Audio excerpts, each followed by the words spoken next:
कर्ण का जन्म एक राजसी और दैवीय घटना थी। उनकी मां कुंती थी, जिन्हें भगवान सूर्य की कृपा से एक वरदान प्राप्त हुआ था। इस वरदान के अनुसार कुंती किसी भी देवता का आवाहन कर सकती थी और उनसे संतान प्राप्त कर सकती थी। विवाह से पहले जिज्ञासावश उन्होंने सूर्य देव का आवाहन किया और कर्ण का जन्म हुआ।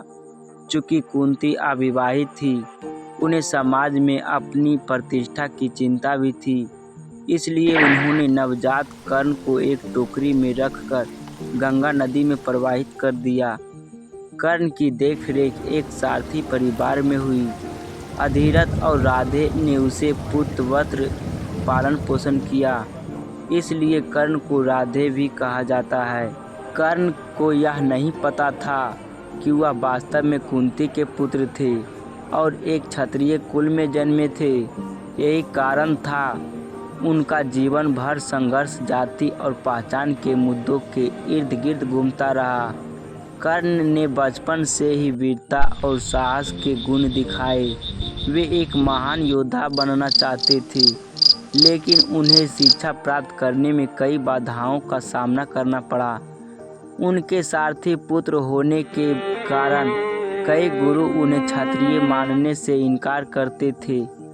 कर्ण ने गुरु द्रोणाचार्य से भी शिक्षा लेने का प्रयास किया, लेकिन द्रोण ने उन्हें क्षत्रिय न मानते हुए उन्हें शिक्षा देने से इनकार कर दिया।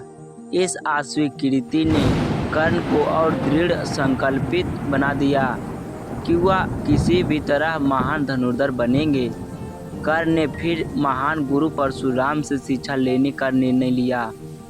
परशुराम केवल ब्राह्मणों को ही अपना शिष्य बनाते थे, इसलिए कर्ण ने अपनी पहचान छुपाई और परशुराम से शिक्षा प्राप्त करने में सफल रहे।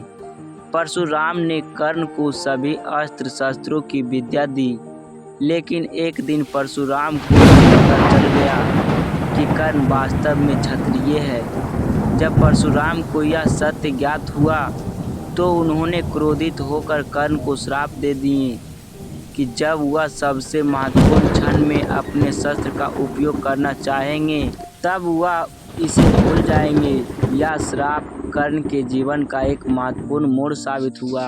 कर्ण का जीवन समाज द्वारा अस्वीकार और तिरस्कार झेलते हुए बीता। एक महत्वपूर्ण घटना तब घटी जब कर्ण ने हस्तिनापुर में आयोजित एक प्रतियोगिता में भाग लिया, जहां अर्जुन ने अपनी धनुर्विद्या का प्रदर्शन किया था। कर्ण ने अर्जुन को द्वंद्व युद्ध की चुनौती दी, लेकिन उनकी जाति के कारण उन्हें प्रतियोगिता से बाहर कर दिया गया। इसी समय दुर्योधन ने कर्ण की वीरता को पहचाना और उन्हें अंग देश का राजा बना दिया। दुर्योधन ने कर्ण से कहा कि उसे उसकी जाति के कारण नहीं, बल्कि उसकी वीरता और कौशल्य के कारण सम्मानित किया जा रहा था। यह घटना कर्ण और दुर्योधन के बीच गहरी मित्रता की शुरुआत थी। कर्ण जीवन भर दुर्योधन का साथ देते रहे और यह मित्रता उनके जीवन के कई महत्वपूर्ण निर्णयों में प्रमुख भूमिका निभाई।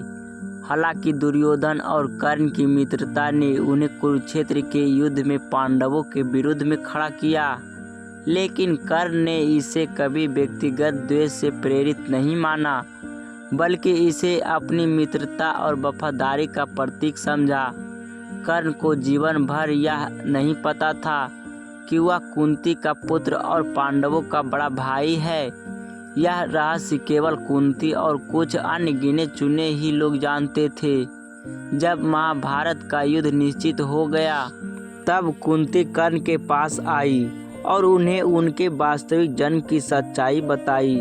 कुंती ने कर्ण से युद्ध में अपने भाइयों का साथ देने का अनुरोध किया, लेकिन कर्ण ने इसे ठुकरा दिया।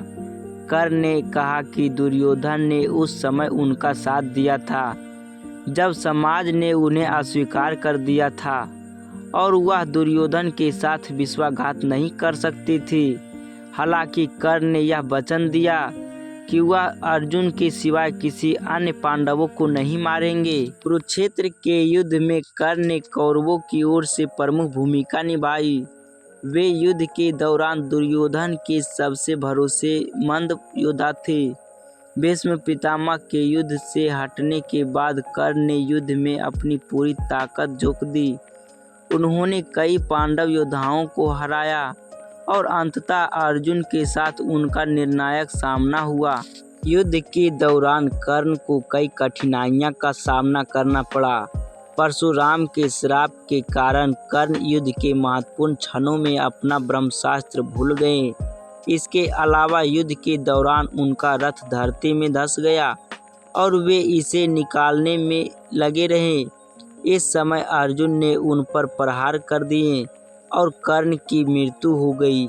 यह घटना महाभारत के सबसे संवेदनशील क्षणों में से एक है, जहां कर्ण की वीरता और संघर्ष त्रासदी एक साथ सामने आती है।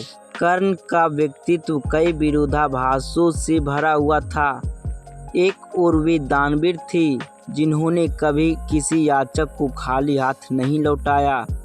उनकी प्रसिद्धि इस रूप में थी कि वे उनके कवच और कुंडल, जो कि उनके अमरत्व का प्रतीक थी, इंद्र को दान में दे देते हैं।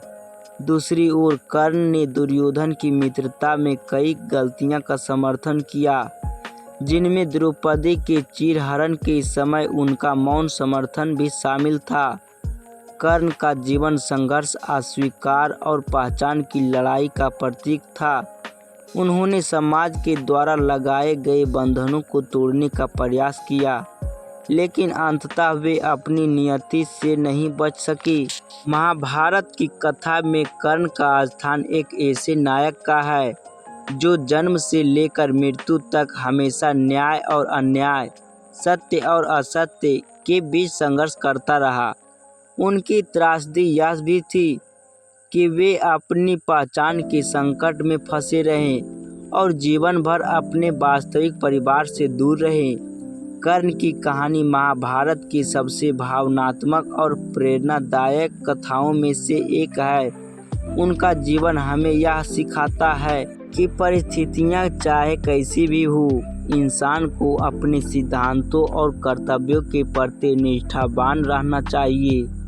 कर्ण का त्याग, वीरता और उनके जीवन की त्रासदी उन्हें महाभारत के सबसे प्रभावशाली पात्रों में से एक बनाते हैं। उनके जीवन का संघर्ष समाज की कठोरता और न्याय की जटिलता को उजागर करती है और उनकी कहानी आज भी हमें प्रेरित करती है। और दूसरी महान योद्धा अर्जुन का जन्म कुंती और पांडु के पुत्र के रूप में हुआ था। पांडु को एक श्राप मिला था कि यदि वह अपनी पत्नी के साथ संबंध बनाएंगे तो उनकी मृत्यु हो जाएगी। इस कारण कुंती को एक विशेष वरदान मिला था, जिसके तहत वह किसी भी देवता को बुलाकर उनसे संतान प्राप्त कर सकती थी। अर्जुन का जन्म इंद्रदेव के आशीर्वाद से हुआ था। इंद्र देवताओं के राजा और युद्ध के देवताओं थे, इसलिए अर्जुन को जन्म से ही अद्वितीय योद्धा बनने का वरदान मिला था। अर्जुन का पालन पोषण हस्तिनापुर में हुआ था, जहां वे अपने भाइयों युधिष्ठिर, भीम, नकुल, सहदेव के साथ बड़े हुए थे। गुरु द्रोणाचार्य ने अर्जुन और कौरवों को शिक्षा दी। अर्जुन अपनी धनुर्विद्या और युद्ध कौशल में सबसे आगे थे और वे द्रोणाचार्य के प्रिय शिष्य बन गए थे। द्रोण ने अर्जुन को अपना सर्वश्रेष्ठ शिष्य माना और उन्हें कई विशेष शास्त्रों की विद्या सिखाई। अर्जुन बचपन से ही अत्यधिक परिश्रमी और समर्पित थे। उन्होंने गुरु द्रोणाचार्य से शिक्षा प्राप्त करते समय कई कठिनाइयों को पार किया। एक बार गुरु द्रोण ने अर्जुन और उनके सहपाठियों की परीक्षा लेने के लिए एक चुनौती रखी।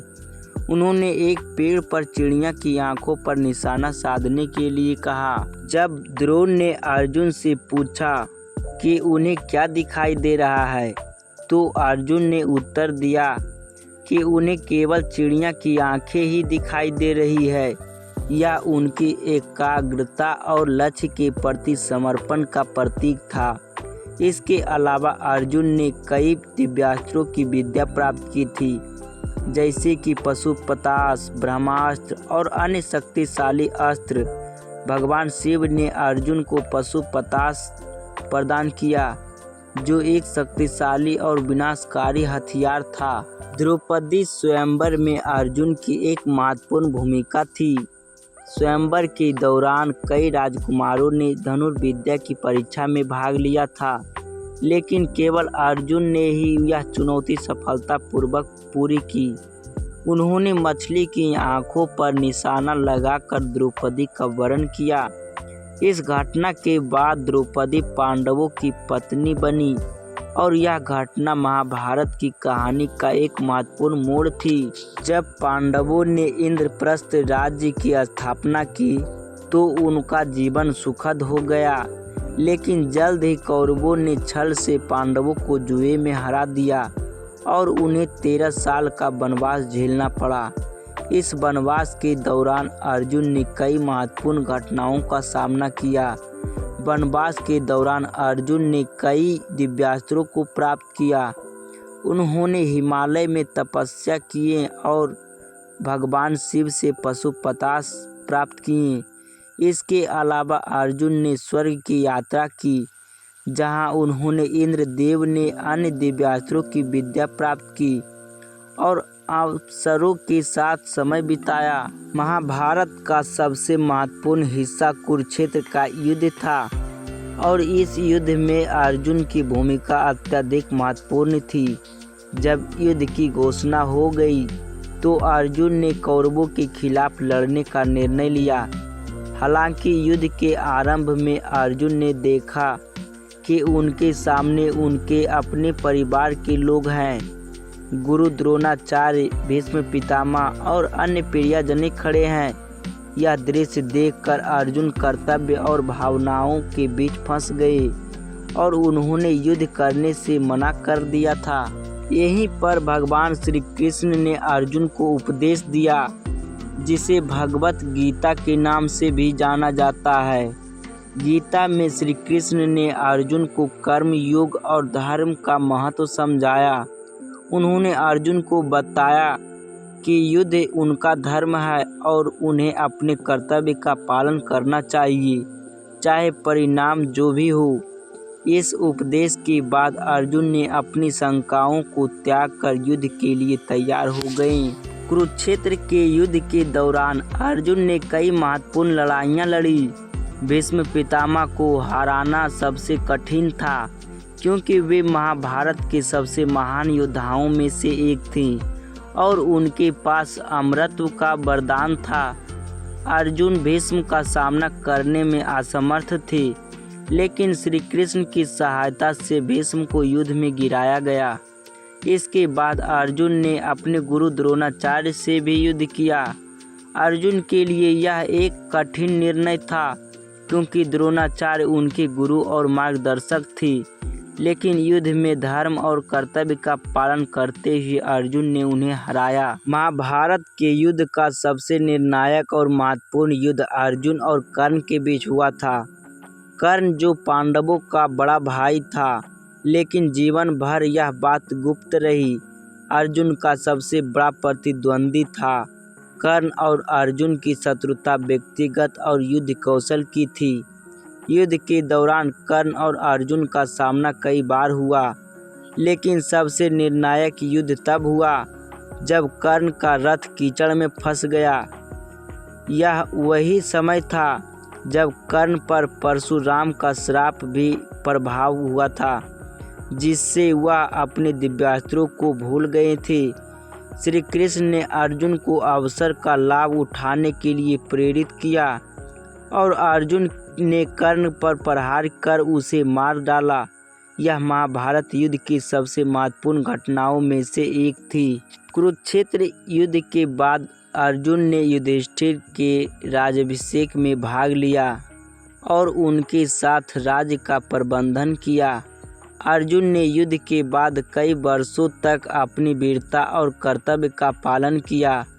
महाभारत के अंत में जब पांडवों ने संन्यास लिया और हिमालय की ओर प्रस्थान किया, तो अर्जुन भी उनके साथ थे। जीवन के अंतिम दिनों में अर्जुन ने अपने कर्तव्य का पालन किया और अंततः स्वर्ग की ओर प्रस्थान किया। अर्जुन की कहानी महाभारत की सबसे महत्वपूर्ण और प्रेरणादायक पात्रों में से एक है।